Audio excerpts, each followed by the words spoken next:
if I'm going to build a house for somebody, I'm going to build a house that is a house that I would live in, and this is what I would do for myself, so this is why we do it for our customers.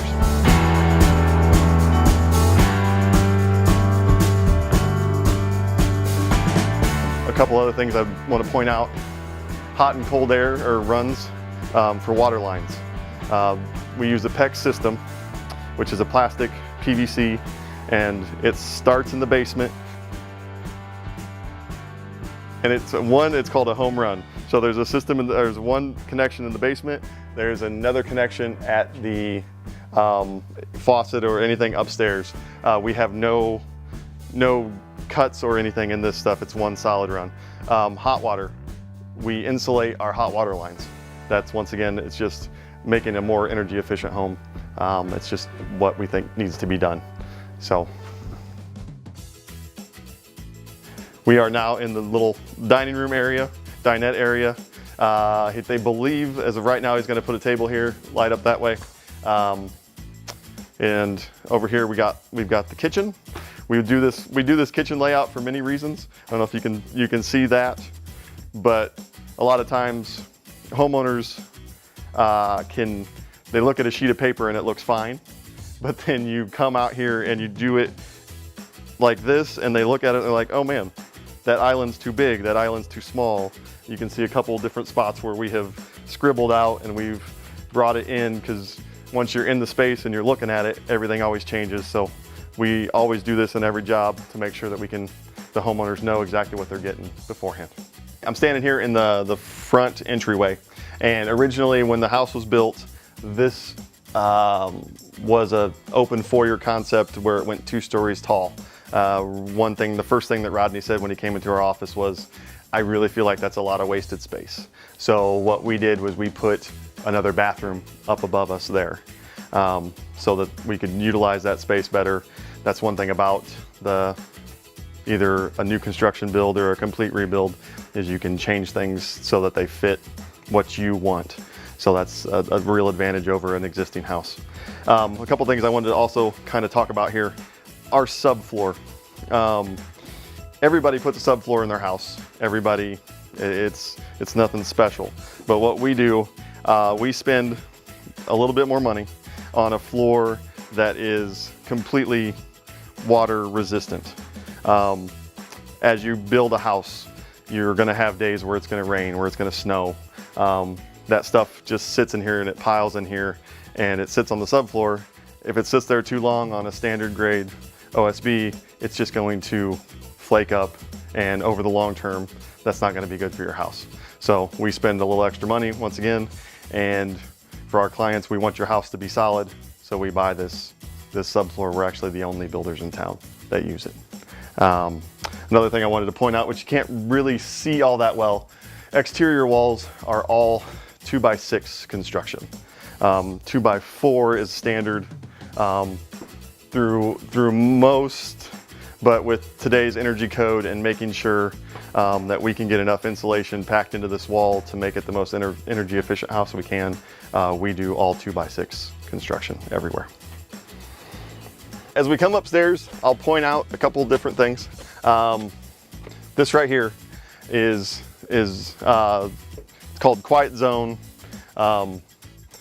sound insulation. So once again, for homeowners and our clients, we want to make sure that they're in extremely comfortable every area of their house. On the other side of this is the master bathroom. On the other side of that is the hall bathroom. We use this insulation obviously just as a sound barrier, so that people are taking showers, all that kind of stuff. You're quiet and no one can hear you. We'll walk back this way, and this is Rodney's new master bedroom bathroom. Huge space. Once again, this is a change from the original design. This was a kind of a play area where his kids, they just had a cathedral ceiling over the garage that you could just kind of walk in. It wasn't full height. Instead, we looked at the plan and we thought, well, you got that much space, you might as well make a huge master bedroom bathroom area. And then in the master bathroom, we did Rodney specifically did not want a jetted tub, just wanted a soaker tub, so we did a little soaker tub there. It'll be tiled up and around, and then back in the back there we've got a nice tiled shower that we'll do. And once again, this is a change from the original plan. Right here at the end of the hallway, you have what is probably the second furnace. Other ones in the basement, obviously. With a house this size, basically we have 4,000 square feet when you add the basement with this main floor and the upstairs. We did not feel like that was adequate to try to heat and cool with just one unit. So we added an extra unit up here to make sure that the house is comfortable on all floors. I'll draw attention to the spray foam in the attic area up there. That's the seal off. And then we have our vents that we actually have to have to keep that roof vented. We staple those and spray foam those so those don't. If you do not staple and spray foam, they will blow out. Once those blow out, first winter when you have a nice fine snow, you're gonna get snow buildup in these corners if you don't do that. And then your corners will have wet spots and everybody freaks out thinking that they've got a leak of some sort, but really it's snow blowing up in the eaves of the house. Another thing, the venting system for that furnace, the upstairs furnace, we did everything above so that we could make sure that all the pipes are insulated so that the air stays cool and it'll blow down. There'll be a more efficient way to cool the upstairs and heat the upstairs. Let's head down to the basement. We'll check out a few things that we do down there. That might be a little different than you've seen before. Okay, so first thing you see when you walk into my basement is my green walls everywhere. This is our spray foam. 3D Custom Homes will not finish a house or a basement that does not have spray foam on the walls. I've told clients repeatedly, I just won't do it. So if I take less money out of my pocket to spray foam your basement, I'll do that. To me, putting this type of insulation on the wall in a basement in Illinois it's going to be a hazard as far as health-wise. It's going to get wet. Not that your basement's going to leak, but your walls sweat. In Illinois, the walls in the basement walls will sweat. So that water gets to that insulation. Over time, it becomes a mold hazard. There's just no way around it. So we use this stuff. It helps me sleep at night to know that my clients don't have possible mold issues in their basement due to less expensive insulation. Also soundproof all the ceilings.